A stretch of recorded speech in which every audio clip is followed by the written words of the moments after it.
ازيكم عاملين ايه؟ يا رب تكونوا بخير. النهارده هنعمل مع بعض وصفه سهله وجميله جدا من وصفات الشتاء اللي احنا ممكن نعملها في الشتاء، ما بتاخدش وقت خالص في تحضيرها. هنعمل كده المحوجه او القرصه الصفراء، جميله جدا ومقرمشه وطعمها حلو قوي، كمان ناعمه جدا، سهله جدا في تحضيرها. هنعملها بطريقتها الاصليه النهارده زي ما بتتعمل في الافران او في المخابز. يلا بينا نشوف الطريقه مع بعض. ويا ريت اللي بيشوف القناه لاول مره ولسه ما اشتركش معانا يشترك عشان القناه تكبر بيكم، ويا ريت نعمل لايك وشير للفيديو.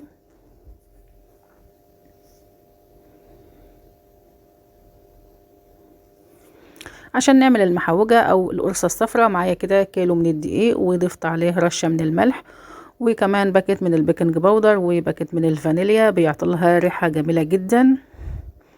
هضيف كمان كده كوبايتين من السكر الناعم او السكر المطحون. ضروري جدا في المحوجة ان يكون السكر مطحون، ما نحطوش اللي هو السكر العادي.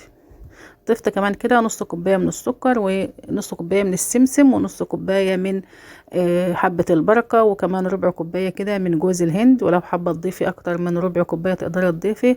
ضفت كمان كده نص كوباية من التحويجة اللي بنجيبها من عند العطار، تحويجة القرصة الصفراء. يعني تجيبها من عند العطار كده، قولوا عايزة تحويجة للمحوجة، بتلاقيها موجودة عند اي عطار. هنا ضفت كل المكونات الجافة اللي معايا وقلبتهم مع بعض كده كويس. هنا هضيف بقى كوباية من السمنة على كوباية من الزيت. دوبت السمنة كده عشان احنا في الشتاء يعني، وبتكون جامدة شوية، فدوبتها على النار بس، يعني ما اتقدحتش او ان هي سخنة قوي، هي مجرد بس ان هي فكت كده مع الزيت، وقلبتها او ضفتها كده على العجين. ممكن يعني لو حابة انك تضيف الكمية كلها زيت ممكن، او سمنة يعني، بس الزيت بيعطلها قرمشة، والسمنة كمان بتعطلها طعم حلو. ضفت كوباية كده من الزيت وكوباية من السمنة، وضفتهم على كل المكونات الجافة، وهبدأ بقى ان انا بالثوم بايدي كده عشان يختلطوا وتكون معانا بالشكل ده كده. هنا معايا كل المكونات الجافة اللي معايا اتغلفت كده بالسمنة والزيت اللي ضفناهم بالشكل ده. المحوجة طبعا ما بتضيفلهاش لبن او ميه او اي سوائل، بس بنضيف لها كده السمنة والزيت، وبنبدأ ان احنا نغلفها، وهتكون معانا بالشكل ده كده.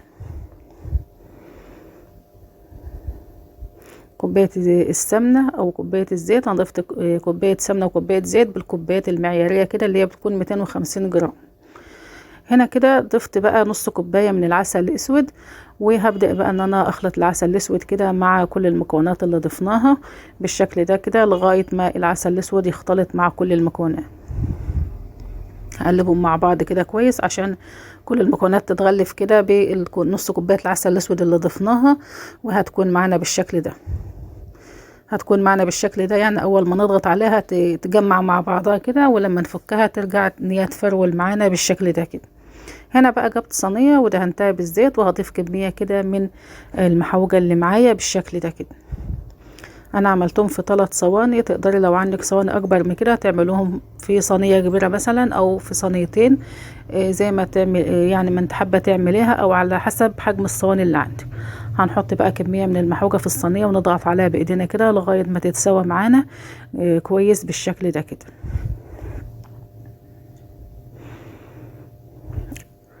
هنا ضغطت عليها كده بايدي لغايه ما اتساوت، وجبت بقى النشابه عشان ان انا اسويها ازيد من كده، لكن لو النشابه مش موجوده تقدر انك تسويها بايدك كده وهتكون مظبوطه برضو.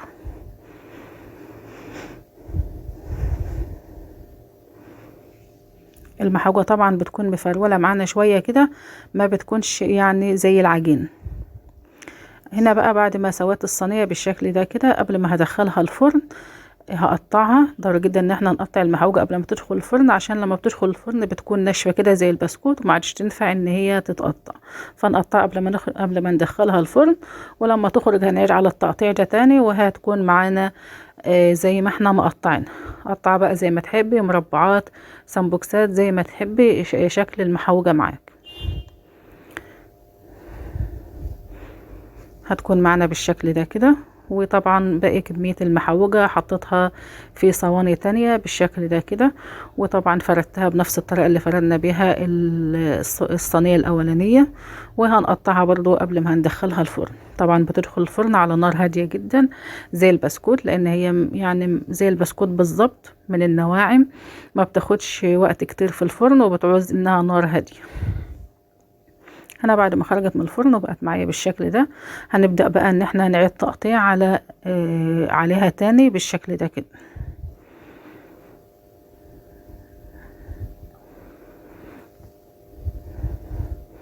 هتكون معنا بالشكل ده ناعمة وجميلة جدا، وكمان القطعة كده خفيفة وما هياش كبيرة قوي. لما بتكون رقيقة كده بتكون ناعمة جدا ومقرمشة وطعمها حلو، افضل من ان هي تكون القطعة كبيرة كده او ان هي سميكة شوية. هنا معانا ناعمة جدا وطعمها حلو قوي ودايبة وجميلة جدا.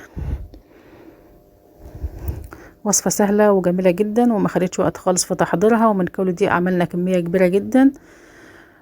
بتمنى تكون الوصفة عجبتكم. لو عجبتكم لا تعملوا لايك وشير وسبسكرايب للقناة عشان يوصلكم كل جديد.